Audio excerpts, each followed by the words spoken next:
was once sitting with a guy. We went golfing. I didn't golf. I was just watching. I don't play golf. And he had just canceled $100 million deal that he had because he found out that the guy who was going to do the deal with had cheated on his wife. And he sat there and he looked at me and I was like, dude, you canceled a $100 million deal. It's just business. He's like, it's not just business. If he cheated on the person that he sleeps with, there's a high likelihood that he'll cheat on me. Yeah. And it's like, it's not that it's going to happen or not. It's the fact that there's character flaws that can be changed that a person needs to work on. What are like some tangible inputs, right, that I can go find right now that regular people have access to? Because you're on a journey, brother. Yeah, okay, so super basic right now. 1, go get spring water. Don't drink Dasani purified water. It's going to fuck you up. Number 1, right? This is super essential. 2, once you have a little bit of money, start eating super clean, super organic. Understand that the food that you consume has pesticides, has chemicals. You want to be eating nutritious whole foods, not processed foods, not garbage. You do not want to be using Teflon pans. They have forever chemicals. It's known to be extremely poisonous. So get a cast iron. It costs you $20. Buy the cast iron. If you have an air fryer, don't use a microwave. Microwave, you're literally cooking your food. You're cooking, killing all the good stuff in there, all the vitamins, all the minerals, just completely killing the food. You're literally nuking it to just warm it up. So don't use the microwave, period. Don't drink sodas. Don't drink Gatorade. Don't drink any of this water, and sometimes organic coconut water, super good for electrolytes. Add some chlorophyll in there. Add some lime, some sea salt. Remineralize your water. If you put it through a reverse osmosis system. I'm giving you the whole rundown here, my G. Neglect bullshit music. Neglect celebrities. Don't give a celebrities. When you meet them in real life, they ain't that special. So don't have like this hero kind of perspective towards people, even ourselves. Understand that everybody is human, so that you don't have to be so harsh on yourself with false reality and false expectations of how the world works. Exercise, find good friends, good relationships, people that are positive and that have your best interest in mind and that are willing to support you on your journey, but also challenge you to level up. Never lie to yourself. Be honest on where you are and know that at any time you can control the outcome of your life if you choose to. And I think that if people take these principles I've mentioned in the last 3 to 4 minutes, they're going to have a phenomenal 2023. The life that you have is a life that you chose. Exactly. Yeah, it's true. Where you're currently living, what you're currently doing, you chose that. You have people complain about having kids, people complain about having responsibilities, people complain about their rent, people complain about their student loans. Most of these things in life are self-imposed. Yeah, 100%. You self-impose all this bullshit. You self-impose a lot of these issues in your life. That's just the nature of the game. So when you understand that everything is self-imposed, then you're like, okay, I'm going to be a little bit more relaxed on my responsibilities. I'm going to be more careful about the decisions and the commitments that I make because I understand that there's long-term consequences to it. I see a lot of people complaining, dude, but very few people taking 100%. action. Yeah. Most people make excuses. Very few people make moves. I often talk about the symphony of success. Mm-hmm. What does success sound like to you? Not what success means to me, not what success means to your parents, to your friends, to the system. What does success sound like to you? What is your symphony of success? When you hear successful, living a successful life, what comes to mind? Mm-hmm. For a musician, it may be really good at playing an instrument. For me, it may be developing a phenomenal business. Mm-hmm. For an athlete, it may be developing a great athletic career. What is your symphony of success? It really depends on the individual. That's why there's no one spectrum of success. There isn't one number to achieve that defines success. That is my definition of success, but that is for me.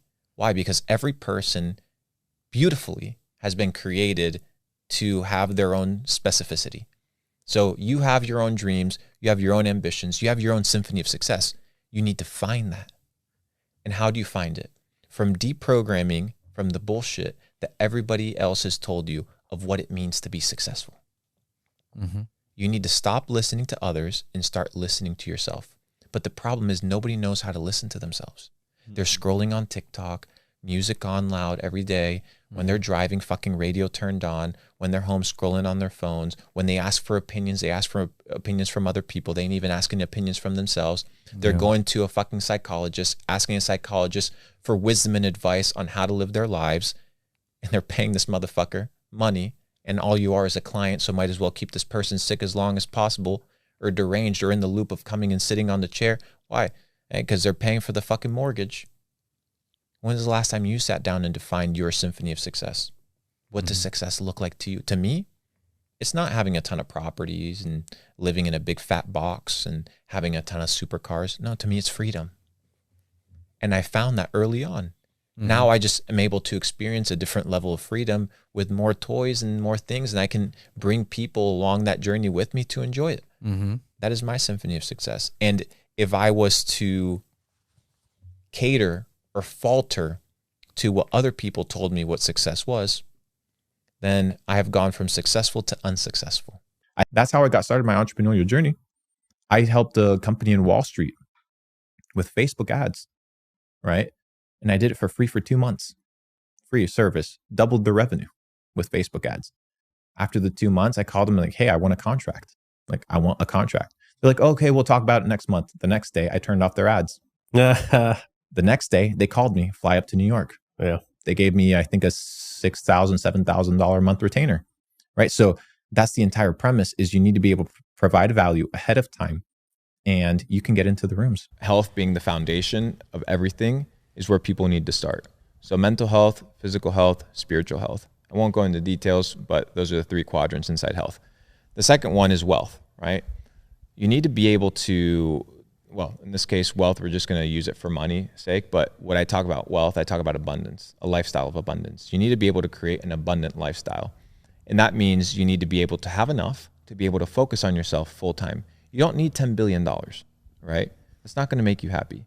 You need enough money that your full-time job now becomes developing yourself. Imagine, Sebastian, imagine for 18 hours a day, you just focused on yourself. No business, no house, nothing. Like, it was all personal. You were just training on yourself.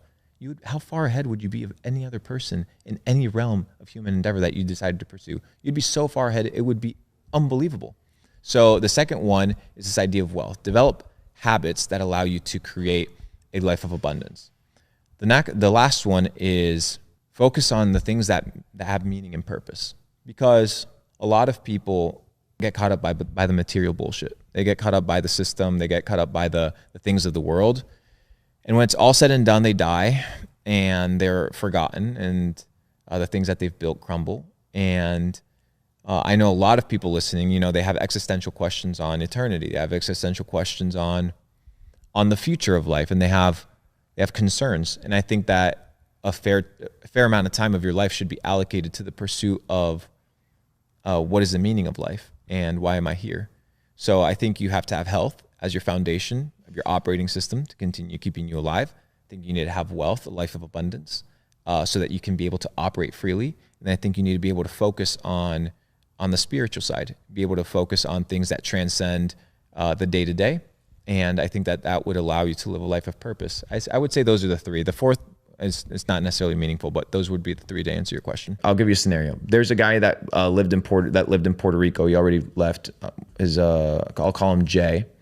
And Jay was able to arbitrage a relationship between South Korean mask manufacturers and one of the biggest hospitals in New York City.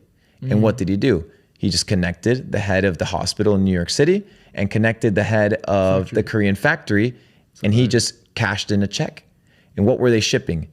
5 containers of masks every single day.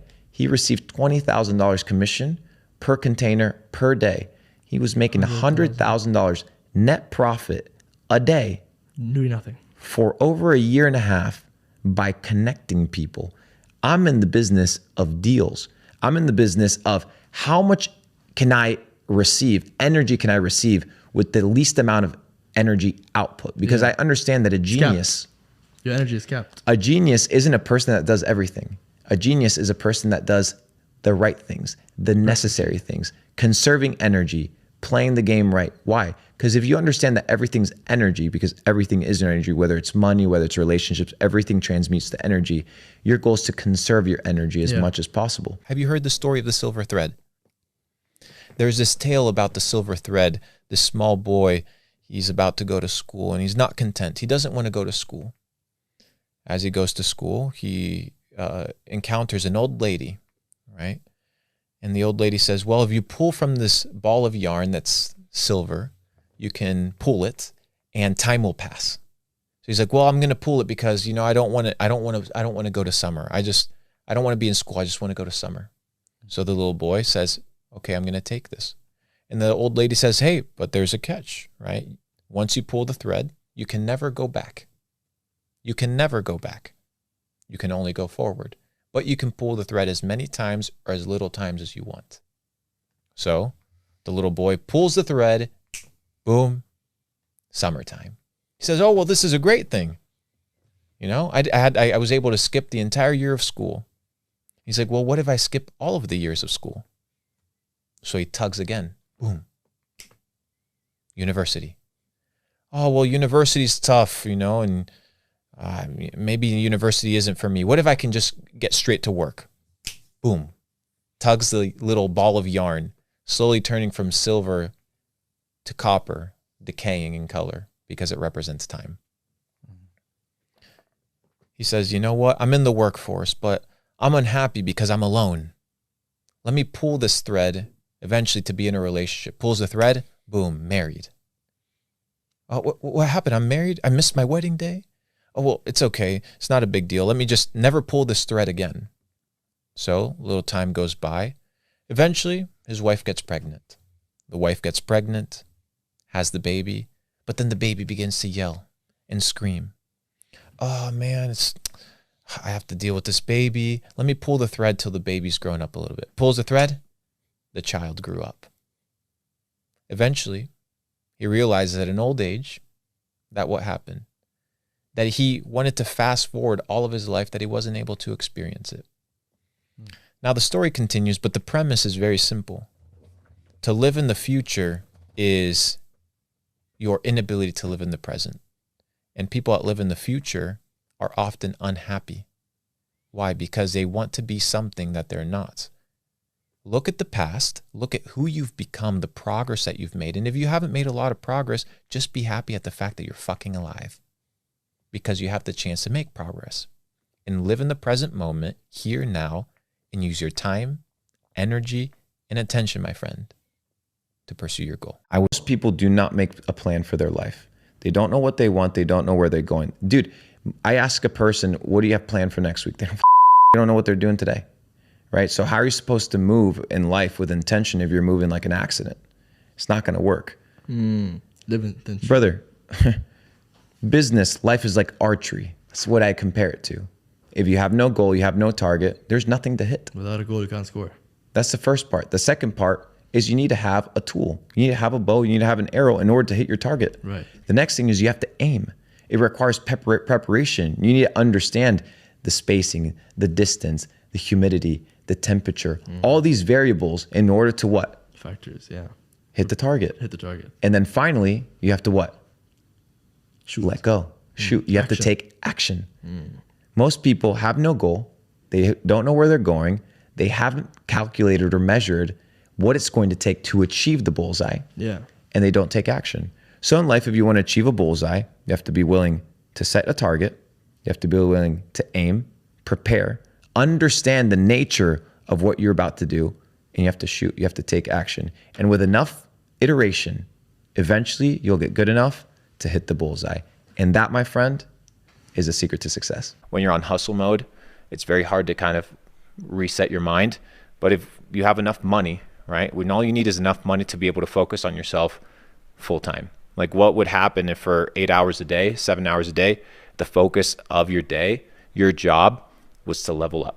That would be amazing. That would be unbelievable. You'd be ahead of your competitors. You'd be ahead of your potential, what would you say, enemies, I would call it, or business rivals.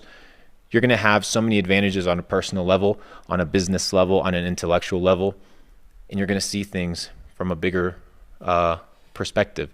So if you can beat yourself and you can win and conquer self, you can conquer everything. Energy input is extremely important. So what you input as the energy source or as the fuel for your body, right, will dictate the output of that energy. So if you're feeling lethargic, slow, tired, not after a kickboxing workout, but in the morning when you should in fact be feeling rested, there's something in the energy input that is causing that malfunction. Maybe it's the foods that you eat. Maybe it's what you're watching before you go to sleep. Maybe it's the fact that you're on your phone before you go to sleep. Maybe it's the fact that you had a terrible argument before you went to bed. Maybe it's the fact that you went to bed out of schedule, right? So all these things, they are bad energy inputs, low vibrational energy inputs. So the output will be in direct proportion, what? To the input. Newton, right? Sir Isaac Newton said it best. He said, for every action, there's an equal and opposite reaction. So you get to control the input. You have to pay the consequences of the output. And that's the beauty of life. You control what you sow, but what you reap will inevitably happen. So if you wake up tired, well, it's most likely something in your life that you can control. Yeah. If you have a bad relationship, there's most likely something there that you can control. If you don't have money, well, my friend, there's most likely something there that you can control. What you sow, you will reap. For every action, there's an equal and opposite reaction, gentlemen. Amazing. The big thing that I learned when I started making my money was, I was saying it to some buddies today, I said, my big epiphany, my big humbling moment was I was a poor guy with money. And what I meant by that was my mental framework was the mental framework that I was brought in, which is you need to hustle, you need to work, you need to get a job. And I was taking that same philosophy, but just as a self-employed individual, because if I stopped working, the money would stop coming. That's the realization I had. Like, the money is good, but that's only if I'm pumping out the content on all the platforms. What happens if I stop making content? And that's where working on the business and building a garden that is kind of self-sustaining, because you have different aspects to it that cross-pollinate comes in. So you build a loyal following, whatever, if it's a product, if it's a clothing line, if it's a subscription, whatever it may be, it applies for a plethora of niches. You work on it. Take Gymshark, for example. Gymshark is a business. They're not a clothing line. They're a business. They have a loyal fan base, but they have what? Pop-up events. They have their clothing lines. Yeah, they just opened a store in London now. Literally, bro. They have an entire ecosystem. And it's in that ecosystem that you no longer have to be present in order for money to flow. The life that you have is a life that you chose. Exactly. Yeah, it's true. Where you're currently living, what you're currently doing, you chose that. You have people complain about having kids, people complain about having responsibilities, people complain about their rent, people complain about their student loans. Most of these things in life are self-imposed. Yeah, 100%. You self-impose all this bullshit. You self-impose a lot of these issues in your life. That's just the nature of the game. So when you understand that everything is self-imposed, then you're like, okay, I'm going to be a little bit more relaxed on my responsibilities. I'm going to be more careful about the decisions and the commitments that I make, because I understand that there's long-term consequences to it. I see a lot of people complaining, dude, but very few people taking 100%. action. Yeah. Most people make excuses. Very few people make moves. I often talk about the symphony of success. What does success sound like to you? Not what success means to me, not what success means to your parents, to your friends, to the system. What does success sound like to you? What is your symphony of success? When you hear successful, living a successful life, what comes to mind? For a musician, it may be really good at playing an instrument. For me, it may be developing a phenomenal business. For an athlete, it may be developing a great athletic career. What is your symphony of success? It really depends on the individual. That's why there's no one spectrum of success. There isn't one number to achieve that defines success. That is my definition of success, but that is for me. Why? Because every person beautifully has been created to have their own specificity. So you have your own dreams, you have your own ambitions, you have your own symphony of success. You need to find that. And how do you find it? From deprogramming from the bullshit that everybody else has told you of what it means to be successful. Mm-hmm. You need to stop listening to others and start listening to yourself. But the problem is nobody knows how to listen to themselves. They're scrolling on TikTok, music on loud every day, when they're driving, fucking radio turned on, when they're home scrolling on their phones, when they ask for opinions, they ask for opinions from other people. They ain't even asking opinions from themselves. They're going to a fucking psychologist, asking a psychologist for wisdom and advice on how to live their lives. And they're paying this motherfucker money, and all you are is a client, so might as well keep this person sick as long as possible, or deranged, or in the loop of coming and sitting on the chair. Why? Because they're paying for the fucking mortgage. When's the last time you sat down and defined your symphony of success? What does success look like to you? To me, it's not having a ton of properties and living in a big fat box and having a ton of supercars. No, to me, it's freedom. And I found that early on. Now I just am able to experience a different level of freedom with more toys and more things, and I can bring people along that journey with me to enjoy it. That is my symphony of success. And if I was to cater or falter to what other people told me what success was, then I have gone from successful to unsuccessful. I think before you create an opportunity, you need to identify the opportunity. So most people, for example, you probably get a fuck ton of DMs, right? Oh yeah. Every single day. Oh, let me come edit for you. Let me come do this for you. Or let's train together. Or hey, I'm in Dubai. Or hey, I'm in whatever. You get hundreds of DMs. Same thing with me. But nobody ever comes to me and says, hey, Luke, I identified this need, this vulnerability in your business. I know how to increase your returns by X amount of money. I know how to make money for you. I know how to do this for you. I'll do it for free. Here it is. What, I wouldn't respond to that DM? We read our DMs. People don't seem to understand, bro. So what I did is I study people the same way that I study markets. People have needs. People have vulnerabilities. People have necessities. Even the richest, most successful person in the world, they have something that they're lacking. It may not be money, but they may be lacking in health. They may be lacking in connections. They may be lacking in a specific resource. Your goal is to position yourself in that situation to supply that need and come in as what? The irreplaceable, most experienced, in-demand person. So not just to make money, but to capture the opportunity. So if people want to make a lot of money, dude, I divide it into three things. First is you need to be able to do something that's in high demand, right? So for example, it doesn't matter if you were putting out the biggest banger videos in the world. If YouTube wasn't a thing, right, and nobody really watched YouTube, you wouldn't be able to monetize it, right? So what you need to be doing needs to be in high demand. The second thing is you need to be able to be doing something and be the best at it, right? So you need to be the best at what you do. Not only do you have to be the best at what you do, but you also have to be in a situation where you have to be irreplaceable, right? So you cannot be replaced. And this is where most people fall off, is that most people are replaceable. That's why their careers are very short. That's why their YouTube careers are very short. That's why they can get fired and the boss doesn't blink an eye, right? But there are people out there that you can't replace, dude.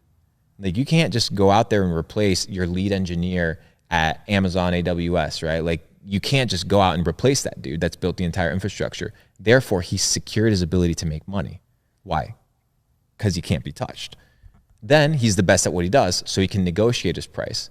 And finally, what he's doing is in demand, which means he will always find a supply for monetary transactions in that thing. So figure out something that you can do that's in high demand. I would say something in the Web3 space right now would be really good. Coding, cybersecurity, all these things, if you can learn them, super phenomenal. You need to be able to be the best at what you do so that you can negotiate at the table. Because when you come as the G, right? Drake doesn't walk into the room in the record label with the same terms some new kid would come in with, right? He comes in and he sets the terms because he's the best at what he does. And then finally, you can't be replaceable, right? Because if you come in with a preposterous deal or you want the best deal in hand, you need to be able to have leverage. And being irreplaceable gives you that leverage. So if you want to make money, ladies and gentlemen, figure out where you can be irreplaceable, where you can be the best at what you do, and where what you do is in high demand, and you will make money in perpetuity for always and forever.